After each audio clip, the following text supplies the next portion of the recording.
Hi guys, I hope you're practicing radical self-care. I hope you're doing really, really well. In this video today, what I'm going to talk about is gaslighting.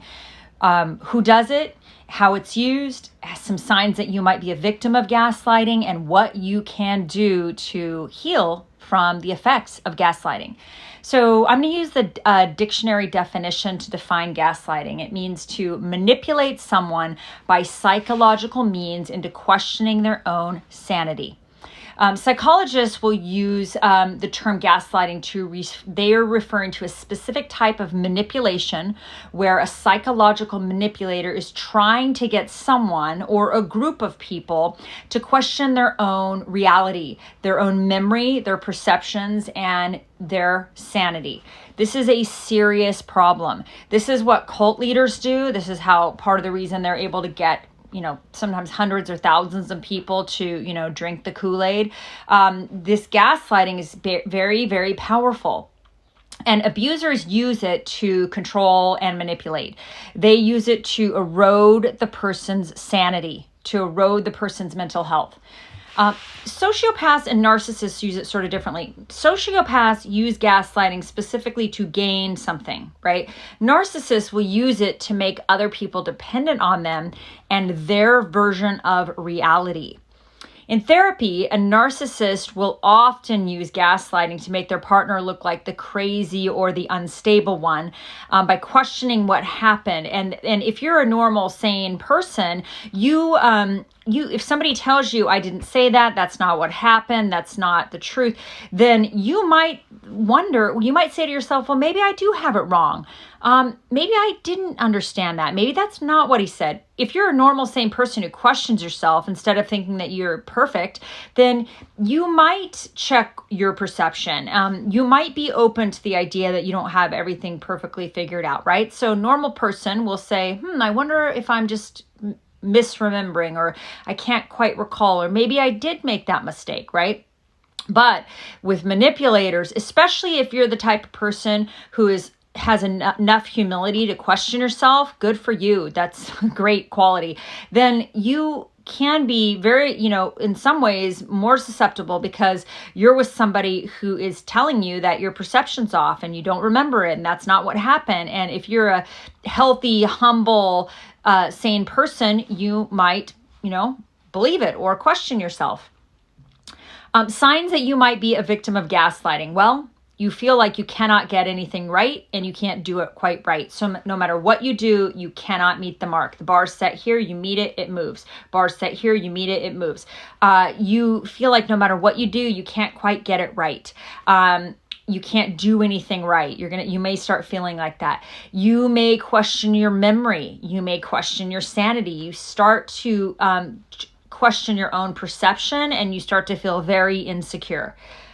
You might find yourself making excuses for bad or abusive behavior, and you might be hesitant to share it with others, or you find yourself hiding some of the behaviors that this person has done because you're like covering for them, right?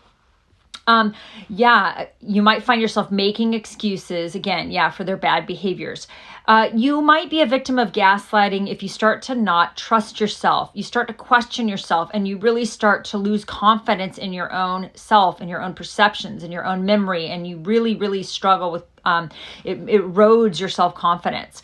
You might struggle making decisions. You second guess yourself and you simply cannot trust your own perceptions. Your self-esteem starts to erode and you might even start to devalue yourself. This narcissist is going to be operating in the 3 phases of the relationship, which is idealization, devaluation, discard, right? But they're devaluing you. If they're the covert types, it's long and slow and subtle over time. If they're the overts, it can be much more dramatic, but they're devaluing you, right? Devaluing you. And then you might start to devalue your own self. Don't do that. Beautiful ones, do not do that. Do not devalue your own self. Abusers and manipulators, they want to lower your self-esteem, right? So that they can gain power over you and feel superior. The only reason they have people in their relationship with them is so that they have somebody so that they can feel superior to them. And that's the whole deal with them, right? It's supply and they need to be the upper hand. You might be a victim of gaslighting if you start to feel very depressed, you start feeling a lack of self-worth, you start feeling guilty all the time. The abuser might blame you for things that are not your fault. You might be blamed for a natural disaster in a foreign country that killed 9,000 people. That's a real life example.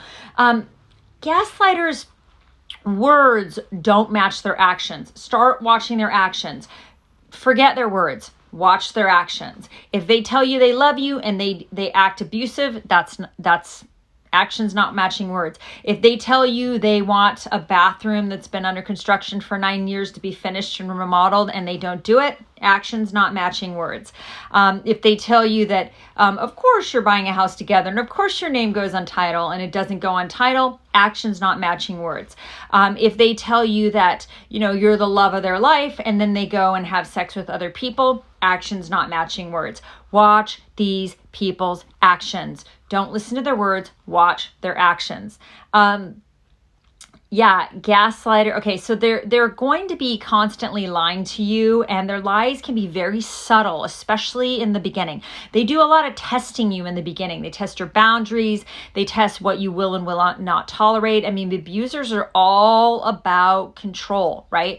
They will often use your fears against you to control you. Somebody who really loves you is never going to take your fears and use them to control you. If somebody really loves you, they're going to try to minimize your fears by soothing them. And especially if they have the power to do so, they're never going to try to use your fears to control you. That's not love. That's manipulation and abuse. Gaslighters, again, they may try to isolate you and make you dependent on them. This could be emotional dependence, financial dependence. They really like to isolate you. They may be like, well, I just want it to be just the two of us. Or like they're always, they may always be kind of trying to isolate you. You might be a victim of gaslighting if you question everything. You don't trust yourself. You're constantly questioning things. And an abuser and a manipulator, what they often do is they really want to define what's normal for you. They want to be the arbiter of what's normal. So they're going to be like, yeah, this is normal, me watching porn and having a porn addiction, that's normal. All guys watch porn. That's just an example. Or, lots of people, there's many different examples, but they are going to try to define what's normal for you. They like to influence how you think and feel about yourself. They also are very, very concerned with how you think and feel about them. They want to craft the narrative so that you're looking at them like they're perfect. They're all about trying to control how people see them.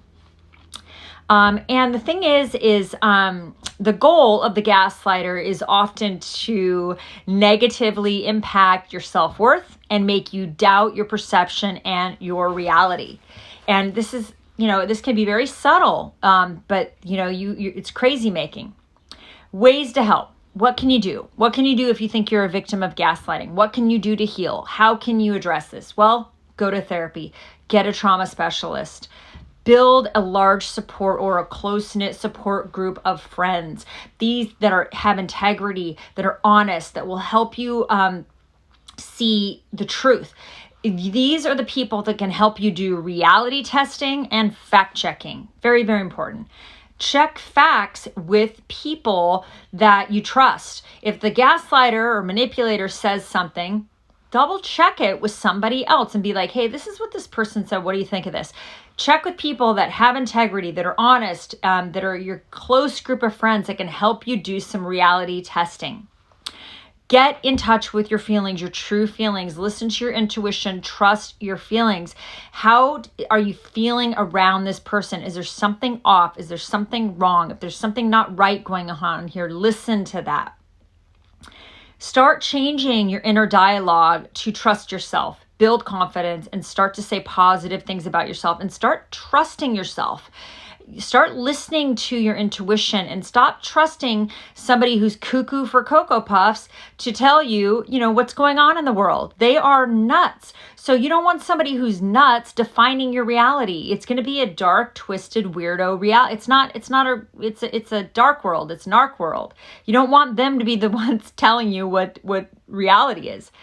definitely work on your boundaries. Learn boundaries. Learn how to communicate them. Learn to set them. You get to set boundaries however you want. And do not let other people cross your boundaries. And if they do, there needs to be a consequence, and you get to enforce that consequence. And maybe the consequence is skedaddle, dude. I want you out of my life. Sorry, but no, you crossed my boundaries, and I don't really want to be friends with you anymore. We're done. Journal, write down facts. Write down facts, write down dates, write down what happened, get the facts straight so you don't get confused. And of course, as always, self-care. Practicing incredible self-care and learn how to trust yourself. And of course, getting away from the manipulator, going no contact, starting on the healing journey, that is key, I believe, to get out of this narc vortex. So I hope this was helpful for you guys, and I hope that you're practicing radical self-care. Thanks so much. Bye-bye.